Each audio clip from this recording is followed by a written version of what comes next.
If you're looking for a nice hoppy beer but still want something light and flavorful, then look no further than the Four Winds Featherweight IPA. At just 4.5%, this incredibly light IPA is packed full of tropical and citrusy goodness, available now at liquor stores across BC or through the Four Winds online shop for home delivery anywhere in BC at fourwindsbrewing.ca. Let's bring him in. The goalie maestro. Hopefully that's a first. Kevin Woodley joins us. Is it a first? Anybody ever called you the goalie maestro?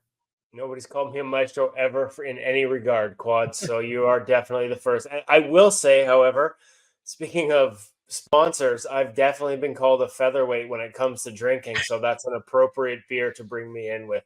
I am no Irfan Ghaffar in that respect. Let me tell you. Oh, I've hung up the boots, Woodley. It's over. It's over. Listen, retired Irf could probably still drink Woodley under the table. Probably. I had a 13% Bellini yesterday. I'm just going to throw that out there. It was delicious. He's still wasted. Yeah. It was quick. I'll be honest. I was halfway through that thing. I'm like, wow. That got to me quick. And I also am a bit of a featherweight myself. But go check out Four Winds Brewing, folks. Kevin, Canucks sign Arturs Silovs. Just your immediate reaction to the 2-year contract for Silovs. I don't think I'm surprised. Maybe he thought the money might be a little higher, but certainly not some of the stuff that I heard others bandying about. Like, to me, this was always max 1.1 kind of deal. The reality is he just had no bargaining leverage whatsoever. Track record's incredibly small, and the raw numbers don't jump off the table. No arbitration rights. Like, it always felt like one that would get done and one that would have a really small number attached to it. So now it's sort of on him to prove it, right? That he deserves to be here, to stick here, and that he's got enough upside to warrant something longer term in the future, and I guess an opportunity to prove whether he could be the future or not for the Vancouver Canucks in that. What we saw in the sample size of the playoffs, I know I had you on after one of the post games, Kevin, and what we're going to get on a larger scale here with this goaltending duo.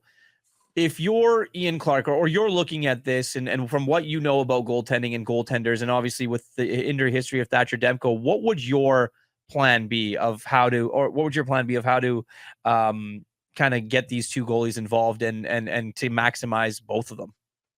I'm keeping in mind that if, Demko's healthy, I fully expect him to be a part of the Four Nations. Is that what we're calling it? We're calling it Four Nations, whatever this abbreviated version of best on best they're trying to throw at us is. I expect him to be a part of it, and I wouldn't be surprised at all if we see what we saw from him last year if he's a starter.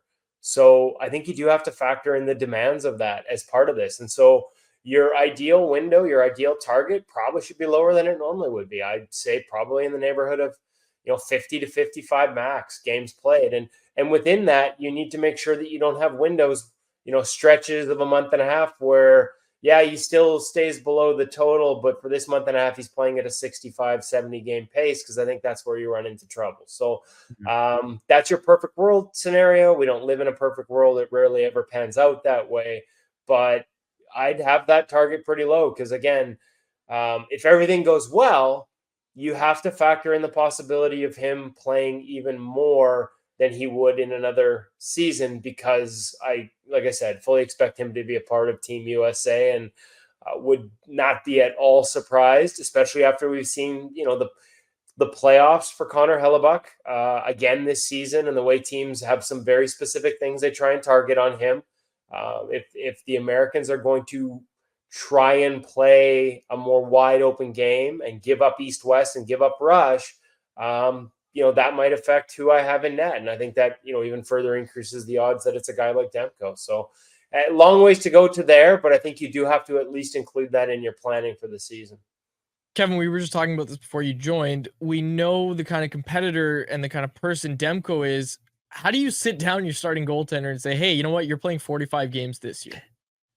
I don't know about 45. Come on, Quads. How do we go from me saying 50 to 55 and all of a sudden you're at 45? Don't put words in my mouth, Quads. I've got him at 45. I'm gonna die on the hill that's the split. It should be that. Yeah, but weren't you the guy that had Silovs making like 3 or 4 sheets on this contract too, or something? No, I don't know where you heard that. That is not what I wrote. I was writing about a walkaway price. I was like, oh, there's no such thing as a walkaway price because Silovs doesn't have any rights or anything. So I was like, oh yeah, well, 4 million, whatever. And people are like, 4 million.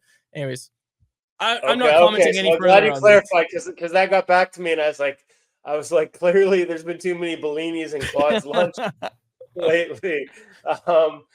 So listen, it's not easy, right? Like it's not, because he is a competitor and he wants to play, and I just think you have to sell him on, you know, the long-term situation. And you know, I know the narrative that surrounds him in terms of injuries is not one he's fond of, and I don't blame him. Like I do think, you know, that some of these injuries from one season to the next are directly related.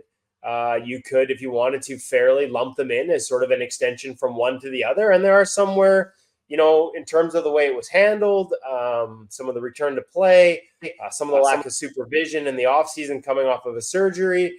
I don't know that it's entirely his fault, frankly. So that said, you haven't done it till you've done it. And he hasn't been through a season as a number one entirely healthy. And so, you know, until that happens, the questions will exist, fair or not. And I think you just have to sell them that's enough, right? Like that's a steady diet, that getting to the playoffs is not the goal anymore for this group. It's having success in the playoffs. And so even if you look at it from that standpoint, you sell them on the idea that we need more from you, and that every goalie in the league that plays too much ends up sputtering out come playoff time. Like that's the history. So yeah, you get to 60 and you get us into the playoffs, and maybe you win a Vezina, and maybe they you know, have another Pacific Division, whatever it is. Those are short-term goals, and the guys who play 60 plus don't normally factor into bigger goals that this organization now would appear to have based on the way things went this season. And so that would be my sales pitch, but it's really, again, like goaltending itself, it's really easy to do from my couch. Kevin, I've always been fascinated, away from the Canucks and stuff like that, when you get into summers and, you know, if you're chatting with guys and goaltenders especially, and you know how much of the workload they get during the regular season. And then obviously if you go to the playoffs and make it far in the postseason, what are summers like for goaltenders? And is it, how much different is the training and the mindset of a goaltender than it is for a player heading into a season? Well, they've always been on the ice more. Yeah. And I think in a lot of ways, that's why goaltenders got ahead of players. And I actually think in a lot of ways, that's why players are now getting back ahead of goaltenders, because they're finally doing the same. You know, it's an oversimplified analogy, but it's sort of it's like the Olympic motto for players for all those years. It was bigger, stronger, faster in the summer. Some play a lot of golf. And for the last like 20, 30 years, goalies were on the ice working on their skills, on their technical aspects, working on their craft.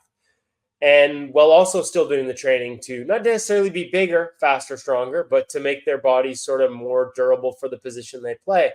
Now we see players doing the same. So it depends on the guy, Irf. Like, I don't think, like, Thatcher was healthy last summer, if I remember correctly, didn't touch the ice till very late in July, maybe even July 31st. Carey Price put the gear away completely every summer, religiously. Back of the garage, don't want to see it until August 1st. Didn't want to think about it, still did his training, but there was no gear involved. I know guys who have been on the ice for a month already, working on their craft. So it is very unique. Might depend on where you're at in your career. Like Thatcher Demko doesn't need to improve or change his post play or his movement patterns or anything like that. Like he has in Clark's system dialed, right? So it's not like he needs to go on any, you know, technical discoveries in the offseason. You know, I'm going to be heading up to Kelowna next week by the looks of it.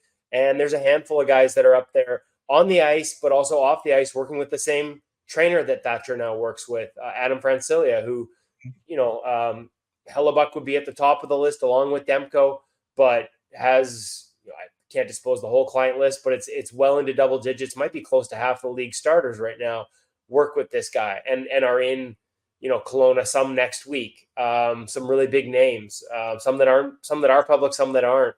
And they're there, I would say a combination of both. They're working on the physical in terms of a new way of sort of training, but also holding your body, moving, stance, mechanics, efficiency. It all kind of ties in together. And so you may have caught a glimpse of this last summer, because I know they did some sessions here in Vancouver where, you know, Adam would be out on the ice with a Thatcher Demko, and he literally wheels out like a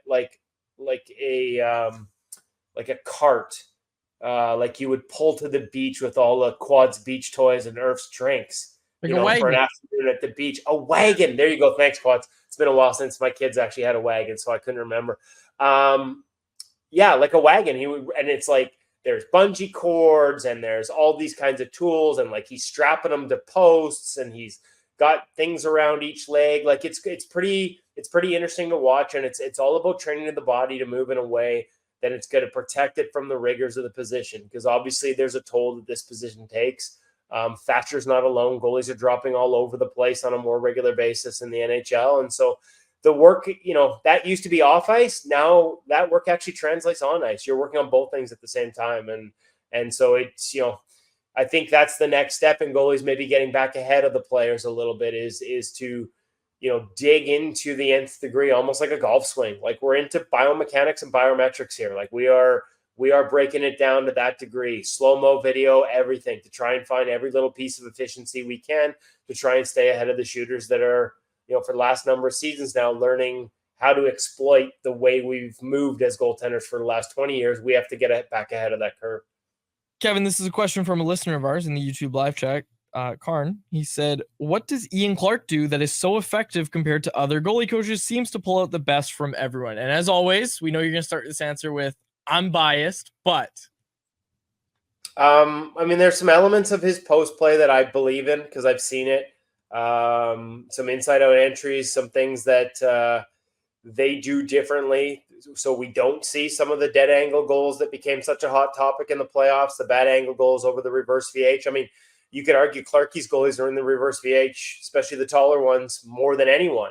And yet, when's the last time you saw them get short-sided high from the goal line, right? So the way he does it, there are subtle differences, especially, again, that inside-out entry into it, the transitions, entries, exits, things like that, that are effective.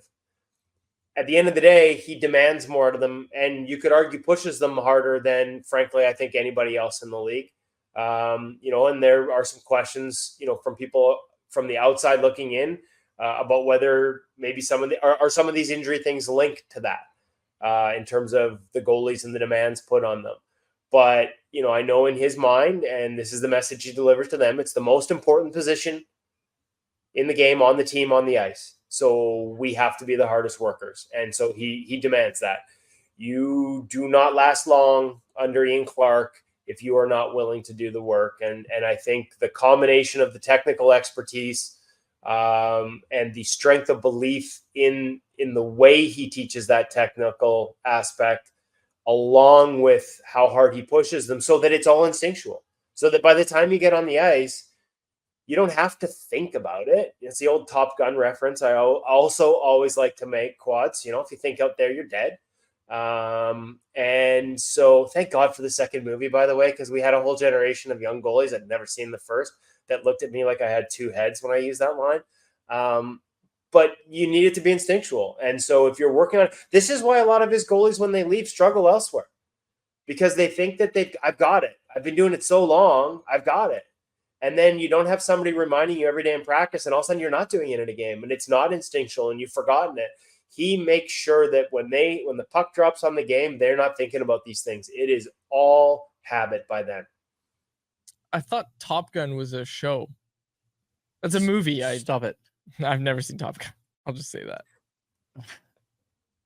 I was like, Top Gun 2. I was like, Top Gun 2. Kevin said there's a second one. Like, I don't know what's worse, Irf, that he admitted he was drinking a Bellini earlier, or that he's all in on not seeing Top Gun here. Like, he's actually all in on seeing Top Gun. Well, I'll watch it. I don't know. There's a lot of movies I haven't seen. Kevin, what's the Kevin Woodley summer regimen? When does the training start?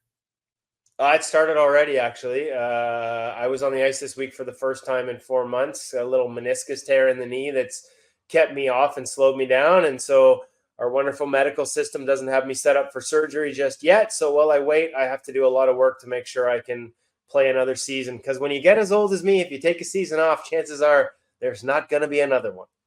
I'll get on the ice with you soon. You can coach me. I want to see the first instructions from Coach Kevin. Go watch Top Gun. Both of them. And easy on the Bellinis when you do. We'll see. We'll see. Kevin, thanks so much for joining us. Much appreciated. We'll talk to you soon. Take care, guys. There he is, Kevin Woodley. My new thing, whenever Kevin's on the show, I'm going to come up with a new nickname that he's never been given before. No, you know what you need to do? Tell me. Is you need to watch Top Gun, and whenever he's on the show, you need to just throw out a reference. You know what? I might do that too. Just 1 or 2 lines. Yeah.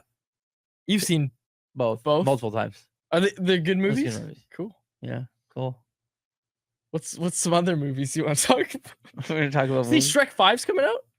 Yeah, you've seen all the Shrek movies, 2025. Right? No, 2026, isn't it? Okay, so it's another year. I'm still excited about it. There's a lot more movies coming out before that. You've seen all the Shrek movies? I have. I've seen those multiple times. Yeah. Like I could quote every Shrek movie. Can you? Oh, for sure. Like I think I can remember what scene's coming next. I've watched Shrek. I am a big kind of Disney Pixar guy too. So there's a lot of those that I do as well. Nice. I haven't watched many of the new. Like, have you watched like Inside Out and stuff? Yes. Okay, I haven't seen those. Yeah. Yeah, check it out.